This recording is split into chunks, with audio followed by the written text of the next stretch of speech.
अस्सलाम वालेकुम, I am doctor Naureen Mustafa. आज मैं हेल्थ पॉइंट पाकिस्तान के प्लेटफॉर्म पे जो वीडियो आपके लिए ला रही हूँ वो है about breast augmentation in female.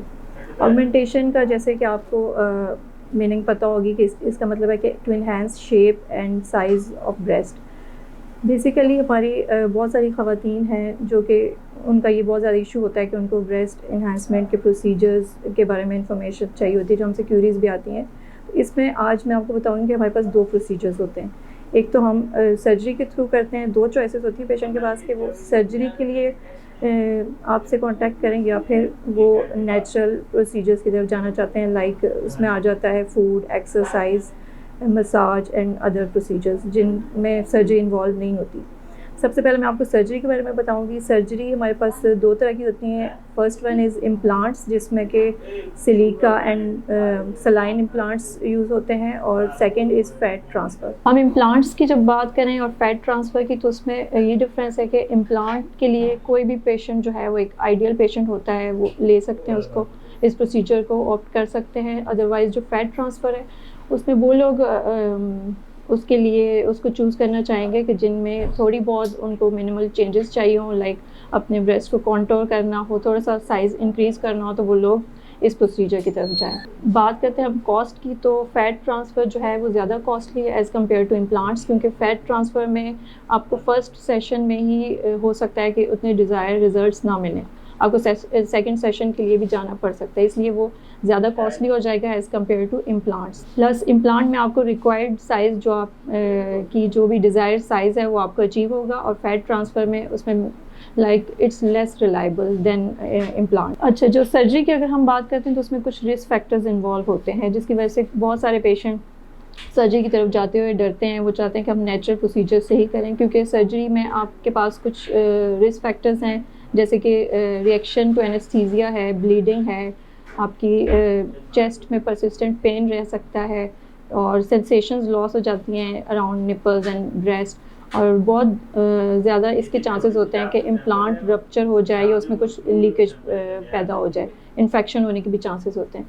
इसलिए पेशेंट प्रेफर करते हैं कि वो नेचुरल वे की तरफ जाए। अच्छा, इसमें जो आइडियल कैंडिडेट्स हो सकते हैं इस प्रोसीजर के लिए भी और वैसे भी इस प्रोसेस के लिए, ऑगमेंटेशन के लिए, वो लोग हैं जो कि जेनेटिकली जिनके ब्रेस्ट जो हैं वो इतने ज़्यादा फुली डेवलप नहीं होते या उनमें इतना ज़्यादा वॉल्यूम नहीं होता। प्लस वो मदर्स जो कि लैक्टेटिंग मदर्स हैं या राइट आफ्टर डिलीवरी वो फेस करती हैं सैगिनेस और लॉस इन वॉल्यूम।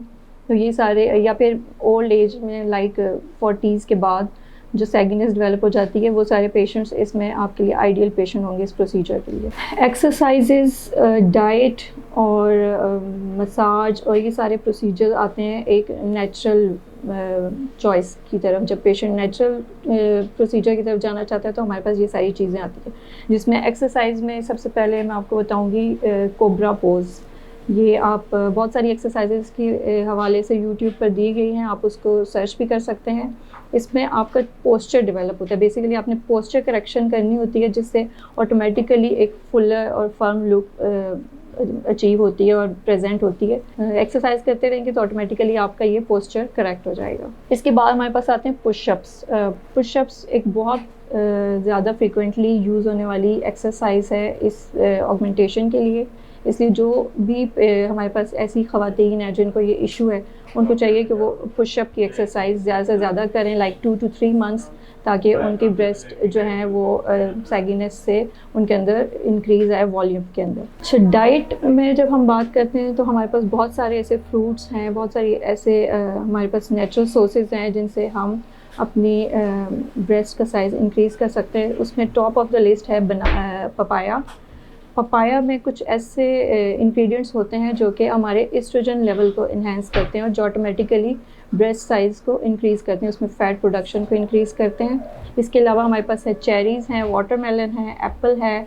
ये सारी जो हमारी नेचुरल सोर्सेज हैं, ये भी बहुत ज़्यादा पॉजिटिव रोल प्ले करती हैं ब्रेस्ट साइज़ को इंक्रीज़ करने में। ये सारे फूड जो मैंने आपको बताए हैं, ये सारे वो लोग ले सकते हैं जो कि प्रेग्नेंट मदर नहीं है। प्रेग्नेंट वुमेन अगर ये इस सोर्स को अगर वो इनटेक करेंगी तो ये उनके लिए हेल्दी नहीं है, इसलिए जो प्रेग्नेंट नहीं है वो सारी ये नेचुरल वे से इन फूड्स के थ्रू अपना ब्रेस्ट साइज इंक्रीज़ कर सकते हैं। नेचुरल वे में एक्सरसाइज डाइट के बाद हमारे पास आता है वेट गेन। वेट गेन में हमारे जो ब्रेस्ट टिश्यूज़ होते हैं वो 3 तरह के टिश्यूज़ से बने होते हैं। First one is fatty tissue, second is glandular tissue and third is supportive tissue. लेकिन इन सब में जो मेन रोल जो आपके ब्रेस्ट के साइज़ को इंक्रीज़ करता है वो है fatty tissues. Fatty tissues automatically आपकी बहुत फर्म लुक पैदा करते हैं और एक कॉन्टोर शेप उसको देते हैं। इसलिए जैसे आप अपना वेट इंक्रीज़ करते हैं ऑटोमेटिकली आपका ब्रेस्ट साइज़ इन्हेंस हो जाता है और प्रेजेंटेबल आप लगते हैं।